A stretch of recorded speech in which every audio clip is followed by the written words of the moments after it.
My name is Lauren Martin. I'm 26. I'm originally from California. I'm a creative entrepreneur.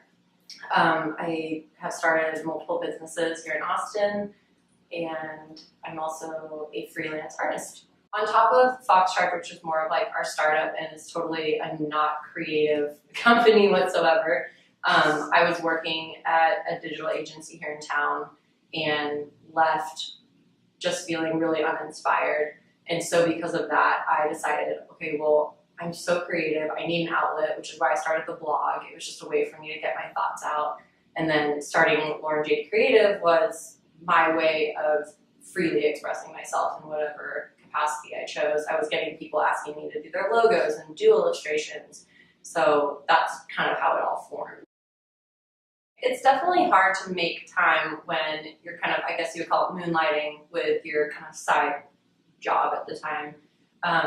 It really is just, I'm awful at time management. I'm not one to say like, yeah, I'm a great organizer. I'm very disorganized because I'm a creative, and I feel like we kind of tend to spread ourselves really thin and we're all over the place. But I just slowly transitioned to doing, I first would dedicate 30 minutes to doing illustrations every night on top of my regular workload, and then it became like an hour every night and then an hour and a half. And when it got to a certain point, I was like, okay, this makes way more sense for me to be focusing on this full time rather than my job, which is when I decided to leave.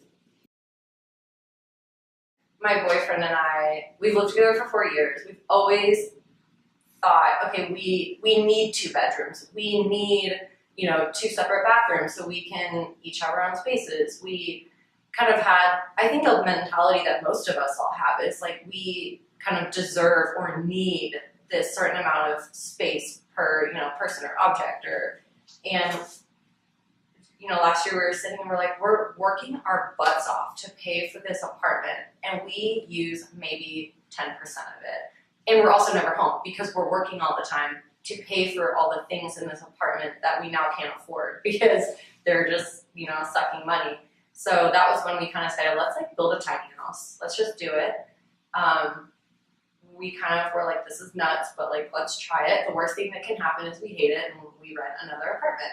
So we were going to build a tiny house, and just life happened, and that became not a feasible situation for when we needed to move out. So we bought a travel trailer and we're remodeling it. We have a week till we move in, which is really exciting. We still think we're crazy, but we're really excited. Like we were just talking about it last night. We're so excited. We're going to be able to do so many more things in our life that we want to do. We live a very unconventional lifestyle. We work together, we live together, we have 2 dogs, and neither of us have a set work schedule. So it kind of just fit. It really did fit our lifestyle. I used to very much be a more is more person.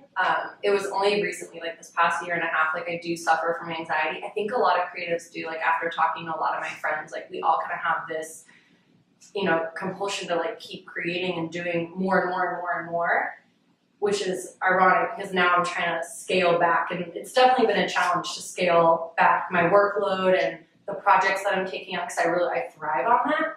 But over the course of the past 6 months, 7 months or so of removing the unnecessary things from my life, I've reduced my stress, my anxiety has been reduced so much because I'm able to just focus on the things that truly make me happy, that inspire me and create, help me create instead of kind of the fluff. A lot of people, I think, will look at our lifestyle and be like, oh, all they do is travel and have fun and go and eat and sit out on the beach. And so I think for us, it'll be really important to set those kind of hours. It doesn't have to be 9 to 5. It can be, maybe I work 3 hours in the morning, I work 3 hours at night, a couple hours here and there, but just, sitting down and kind of keeping that focus will be definitely a challenge, but we can do it because we kind of do it now. Our apartment's just not on wheels, so, yeah. Don't be afraid to fail. If you fail epically, it is okay. You will survive. You might cry a little bit. It'll suck. It won't feel good, but you will be okay. And I failed so many times. I have made horrible decisions in my life, but all of those led to where I am today. And so I don't regret them. I'm actually happy for them. I learned from them. Yes, of course, you can ask what ifs all day, but there's also those what ifs. What if I try this and it goes amazing? What if I meet the most amazing people? What if the connections I make change my life? So instead of looking at that like, oh, what if I fail? What if I run out of money? You know, like, it's okay. You will always be able to make more money. Everyone has a unique skill. It's a matter of like finding that confidence, and also stop comparing yourself to other people. Like, I used to be the worst, like #1 person of comparing myself to the people I see on Instagram, reading other people's blogs and having that thought like, oh wow, that's really good. Like, I can't possibly create content that's, you know, even nearly as good as them. But then I receive comments on my blog saying like, wow, this is like changing my life. Like, I love and that like really drives me. And so it's finding your audience. It's finding those people to connect with.